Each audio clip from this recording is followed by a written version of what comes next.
Time travel यानी समय यात्रा।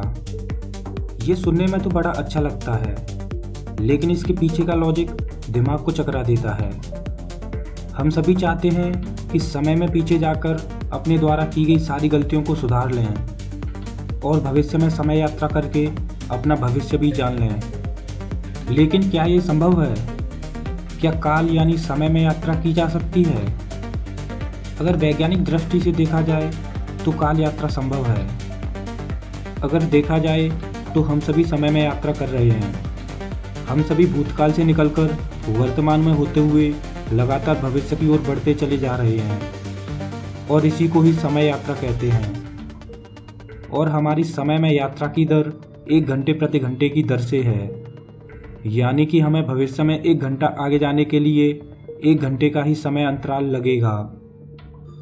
लेकिन क्या समय यात्रा की दर को 1 घंटे प्रति घंटे की दर से भी ज़्यादा तेज किया जा सकता है? यानी क्या हम छोटे से समय अंतराल में ही हजारों साल भविष्य में आगे जा सकते हैं? जवाब है हाँ। हम छोटे से समय अंतराल में हजारों साल का सफ़र तय कर सकते हैं। वैसे तो समय यात्रा कई थ्योरियों के द्वारा संभव है, लेकिन इस एपिसोड में हम केवल एक थ्योरी पर ही प्रकाश डालेंगे। जब अल्बर्ट आइंस्टीन ने थ्योरी ऑफ रिलेटिविटी यानी सापेक्षतावाद का सिद्धांत प्रकाशित किया, तो उसी सिद्धांत के आधार पर टाइम ट्रैवल की कल्पना की जाने लगी। आइंस्टीन के थ्योरी ऑफ रिलेटिविटी सिद्धांत के प्रकाशित होने से पहले लोगों में केवल एक ही अवधारणा थी कि ब्रह्मांड में समय की गति हर जगह वही है जो पृथ्वी पर होती है। उनका मानना था कि समय जिस रफ्तार से पृथ्वी पर गुजर रहा है, उसी प्रकार ब्रह्मांड में कहीं दूर किसी दूसरे खगोलीय पिंड पर भी समय इसी रफ्तार से गुजर रहा होगा। लेकिन आइंस्टीन ने लोगों की इस अवधारणा को गलत साबित कर समय की एक अलग परिभाषा दी। अल्बर्ट आइंस्टीन ने बताया कि समय और अंतरिक्ष एक दूसरे से जुड़े हुए हैं, जिसे स्पेस टाइम कहते हैं। समय एक 4th डायमेंशन यानी चौथा आयाम है और समय की गति को धीमा या तेज किया जा सकता है। ब्रह्मांड में समय एक नदी की तरह चल रहा है। जिस तरह नदी में पानी की रफ्तार कहीं पर तेज होती है तो कहीं धीमी, उसी प्रकार ब्रह्मांड में समय अलग अलग जगहों पर अलग अलग गति से चल रहा है।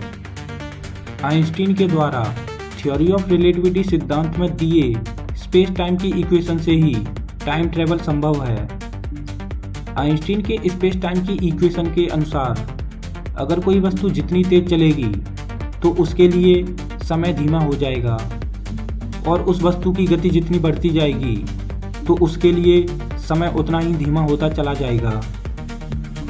जब आप तेज रफ्तार से चलने वाली ट्रेन या हवाई जहाज में सफ़र करते हो तो आपके लिए समय बाहरी दुनिया की अपेक्षा धीमा हो जाएगा, और जब आप अपनी यात्रा के बाद उस ट्रेन या हवाई जहाज से बाहर निकलोगे तो आप भविष्य में पहुंच चुके होंगे।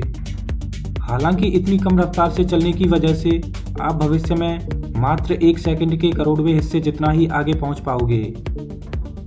समय का यह अंतर बहुत ही मामूली है। समय के इस अंतर को महसूस करने के लिए आपकी रफ्तार प्रकाश की रफ्तार के बराबर या उसके 95% तक होनी चाहिए। बिग बैंग थ्योरी और ब्लैक होल जैसी अवधारणाओं को समझाने वाले स्टीफन हॉकिंग्स ने टाइम ट्रैवल के लिए एक ऐसे रेलवे ट्रैक की कल्पना की जो पृथ्वी के चारों ओर बना हो, और उस ट्रैक पर चलने वाली ट्रेन की स्पीड प्रकाश की गति के बराबर हो। जब वो ट्रेन पृथ्वी के चारों ओर बने ट्रैक पर प्रकाश की गति से चलेगी तो ट्रेन में बैठे यात्रियों के लिए समय धीमा हो जाएगा, इतना धीमा कि उनके रेस्पेक्ट में पृथ्वी पर जीवन बहुत तेजी से गुजरता हुआ महसूस होगा, इतना तेज कि ट्रेन के पल यहाँ के महीनों में बदल जाएंगे। हालांकि ट्रेन में बैठे यात्रियों को ट्रेन के अंदर का समय सामान्य की तरह ही महसूस होगा, लेकिन बाहरी दुनिया के रेस्पेक्ट में ट्रेन के अंदर का समय बहुत धीमा हो चुका होगा। जब ट्रेन में बैठे यात्रियों के हिसाब से ट्रेन 1 हफ्ते के बाद रुकेगी तो यात्रियों के 1 हफ्ते के सफ़र में पृथ्वी पर 65 साल गुजर जाएंगे, और वो यात्री खुद को भविष्य में पाएंगे, और उन यात्रियों के लड़के उनसे ज़्यादा बूढ़े हो चुके होंगे। आइंस्टीन की स्पेस टाइम इक्वेशन के अनुसार केवल भविष्य में ही समय यात्रा संभव है, यानी एक बार भविष्य में पहुंच गए तो पीछे वापस नहीं आ सकते, मतलब one way ticket to the future. अब यहाँ पर एक सवाल सामने आता है कि क्या प्रकाश की गति से चलने वाली ट्रेन बना पाना संभव है? हमारी अभी की तकनीक के हिसाब से जवाब शायद निराशाजनक हो सकता है।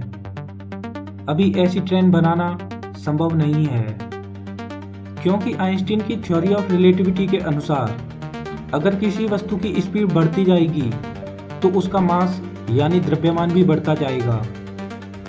मान लीजिए कि हमने ऐसी ट्रेन बना ली जो प्रकाश की गति से चल सकती है।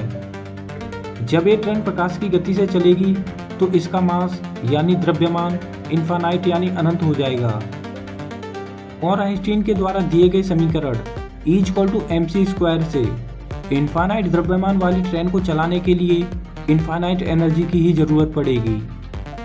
इतनी ऊर्जा तो हमारी पूरी गैलेक्सी में भी नहीं है। अगर हम पूरे ब्रह्मांड की ऊर्जा को उस ट्रेन में भर दें तब शायद वो ट्रेन प्रकाश की गति से चले। अगर हम उस ट्रेन को प्रकाश की गति के 90 या 95% तक चलाएं तब शायद उस ट्रेन को इतनी स्पीड पर चलाने में हमारी संपूर्ण गैलेक्सी की एनर्जी चाहिए। अब यहाँ पर एक सवाल सामने आता है कि प्रकाश की गति से चलने वाली ट्रेन बनाना संभव नहीं है, तो क्या हमारी समय यात्रा की कल्पना यहीं खत्म हो जाती है? मेरा मानना है नहीं। इस थ्योरी के अलावा कई और थ्योरी भी हैं जिनके द्वारा समय यात्रा संभव है।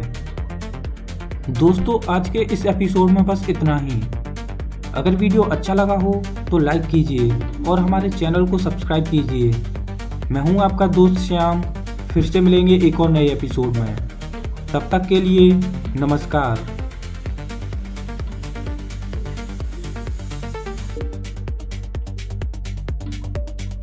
Subscribe for more videos like history, science, technology, culture video.